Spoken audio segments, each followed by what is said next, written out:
So yesterday I got a drill bit stuck, really crazy stuck, in my Milwaukee 4-in-1.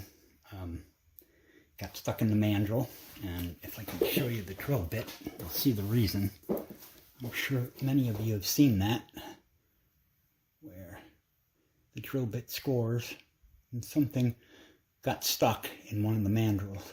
So I want to show you how to get it out. Another video out there for getting a stuck 1/2-inch chuck from an M18 Milwaukee. This is different because of the way they're put together for the 1/4-inch shafts. So, and the way they come apart, like so. So I put it in a vise gently, because you don't want to crush it.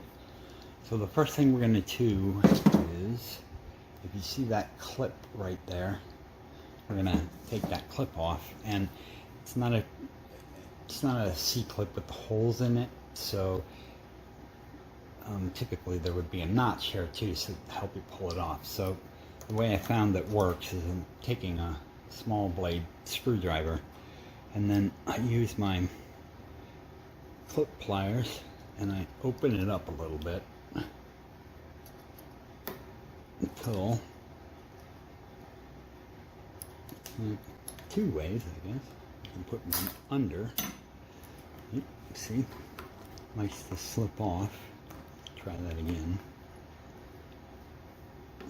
Probably better try and get it in there.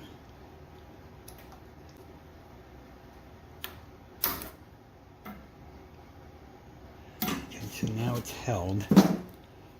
I'm going to take it, pry up on it, and pry up on it. It comes off. Now, you want to hold down on it because there's a nice big spring on there. So, pull that off. Okay. And take out the spring. Now, let's see if I can get you a better angle. So, when you look inside, there are 3 detent balls. There. Okay. So, when you go to take them out, make sure you have something magnetic so that they don't roll all over the place. I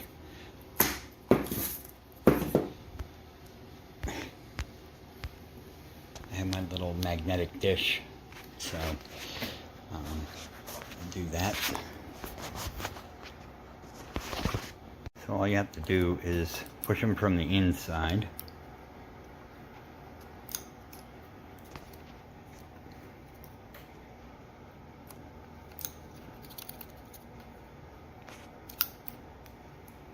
I'm just gonna take a little magnet. This magnet will become useful later.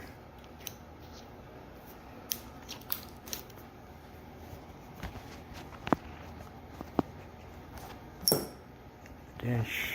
I wanted to show you this too. Those are the mandrels. So if you spin it,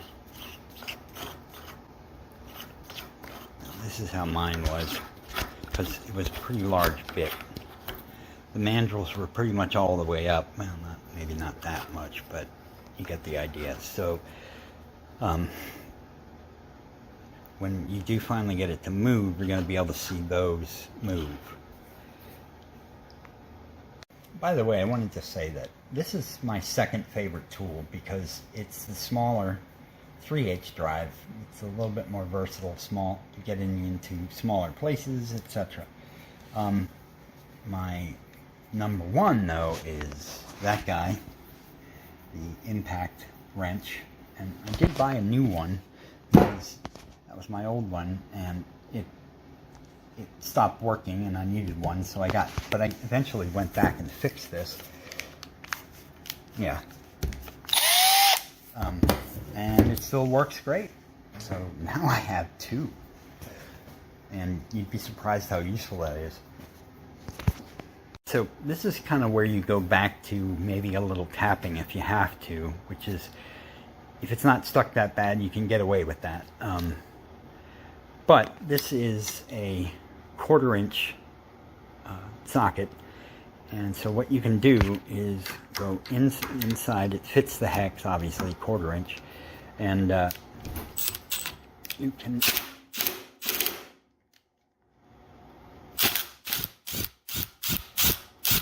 wind it in and out. And like I said, mine were probably up about that high, and you can take them higher. So really, I guess what I'm saying is at this point you can put it in reverse and hammer away at it until it comes up. I mean, you can start at a lower setting and then, you know, the 2, the 3, whatever it takes. I mean, just make sure you're being a little conservative about how you do this. So do a little bit at a time. So I'm going to take this down a little bit. Now, if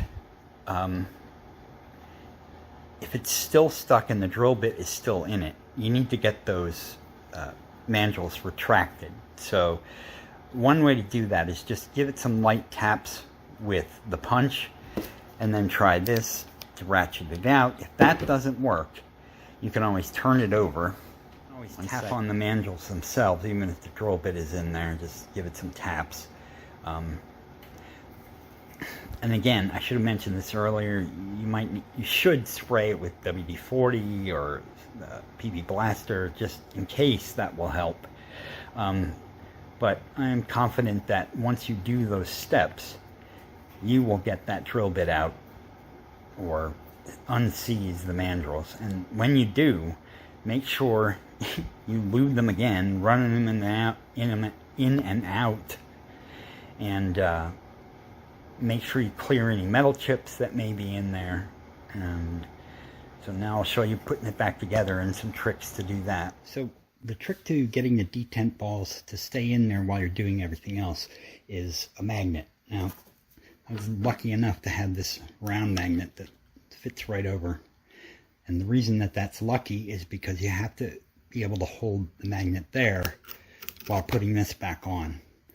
Now, the other thing I was going to try too was, you know, one of these retractable magnets, which also sits on there pretty well and also lets this go over it. So I got the detent balls in. You do have to push them in a little bit, so that will help them stay in place. Got the magnet here. There is one other way to do it, and that's put a little dab of grease in there and stick them in, and that'll hold them in place. But so now that they're in there, and the magnet wants to take care of everything, but put the spring on, and then slide this back on.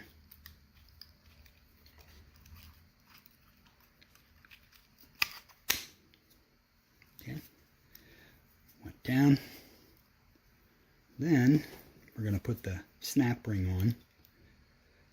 Just take that. Actually, doing that wrong. Get your magnet out of the way. And then just put it on like this.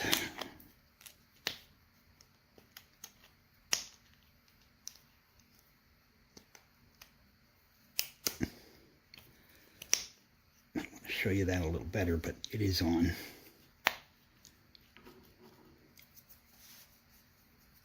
And there you go. So there it is, all back together. Ready to do more business and save a lot of work.